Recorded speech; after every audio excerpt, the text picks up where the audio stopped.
BBC पर छापा याद है? याद कीजिए, गोदी मीडिया ने किस बेशर्मी से बीजेपी आईटी सेल की सुपारी पर एक विदेशी मीडिया संस्थान को फेक न्यूज चलाकर बदनाम किया था। अब इनकम टैक्स विभाग ने कहा है कि बीबीसी ने कोई टैक्स चोरी नहीं की है। ये खबर न्यू इंडियन एक्सप्रेस के हवाले से सामने आई है। बोलते हिंदुस्तान पर मैं हूं आपके साथ पिरजा शाकिर अली पे। बीबीसी अपनी भारतीय आय को 40 करोड़ रुपए कम दिखाने की बात स्वीकार करने की खबरों के बाद अब एक आयकर अधिकारी के हवाले से खबर सामने आई है। अंग्रेजी अखबार द न्यू इंडियन एक्सप्रेस की रिपोर्ट में इस बात का दावा किया गया है कि अधिकारी ने बताया है कि अनौपचारिक या औपचारिक तरीके से ईमेल के जरिए यह घोषणा करने की कोई मानक संचालन प्रक्रिया नहीं है। अधिकारी ने कहा है कि मूल्यांकन की एक कानूनी प्रक्रिया है, औपचारिक या अनौपचारिक ईमेल के जरिए कोई एसओपी नहीं है। यानी करदाता गलत जानकारी देना स्वीकार करता है तो भारतीय कर कानून किसी भी उदार उपचार की अनुमति नहीं देता है। इससे पहले मंगलवार को हिंदुस्तान टाइम्स में एक रिपोर्ट के हवाले से कहा गया था कि बीबीसी ने एक ईमेल के जरिए से कर चोरी की बात स्वीकार की।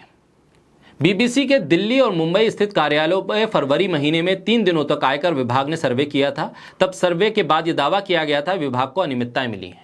अधिकारी के मुताबिक बीबीसी अगर संशोधित आयकर रिटर्न भी दाखिल करता है तो उसे कोई मदद नहीं मिलेगी, क्योंकि ये पिछले साल में दाखिल की जा सकती है। अधिकारियों ने बताया है कि बीबीसी को अब विभाग के जरिए धारा 148 के तहत जारी किए जाने वाले नोटिस के जवाब में रिटर्न दाखिल करना होगा, वो भी अगर उन्हें इसका अवसर दिया जाता है तब। फरवरी में वित्त मंत्रालय ने बताया था कि बीबीसी में सर्वे के दौरान विभाग को ट्रांसफर प्राइसिंग डॉक्यूमेंटेशन में कई विसंगतियां मिली थी, जिसे लेकर बीबीसी को विभाग ने मेल के जरिए सवाल भी पूछे थे, लेकिन उसका कोई जवाब नहीं आया।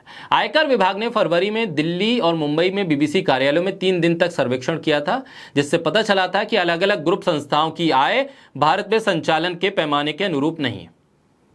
ऐसे में द न्यू इंडियन एक्सप्रेस को आयकर विभाग के एक अधिकारी ने जो बताया, उसके मुताबिक बीबीसी द्वारा संशोधित रिटर्न दाखिल करने से कोई मदद नहीं मिलेगी, क्योंकि कोई इसे केवल पिछले वित्त वर्ष के लिए ही दाखिल कर सकता है। कर छिपाना 1 वर्ष से अधिक के लिए हो सकता है, इसलिए संशोधित रिटर्न दाखिल करने से मदद नहीं मिलेगी। विभाग के जरिए प्रक्रिया के तहत धारा 148 के तहत जारी किए जाने वाले नोटिस के जवाब में उन्हें अब अवसर देने के बाद रिटर्न दाखिल करना होगा। इस पर प्रक्रिया देना बहुत पहले से जोखिम भरा है।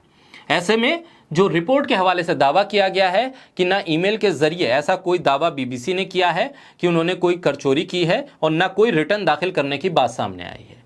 कुल मिलाकर बात यह है कि बीबीसी को लेकर क्या कुछ हो रहा है, आधिकारिक तौर पर इनकम टैक्स की तरफ से सीधा सीधा कोई जवाब नहीं है। सूत्रों के हवाले से तमाम खबरों को छापा जा रहा है या लिखा जा रहा है। बहरहाल अब देख रहा होगा कि आधिकारिक तौर पर बीबीसी और इनकम टैक्स इन तमाम प्रक्रिया और तमाम खबरों के ऊपर क्या कुछ प्रतिक्रिया देते हैं।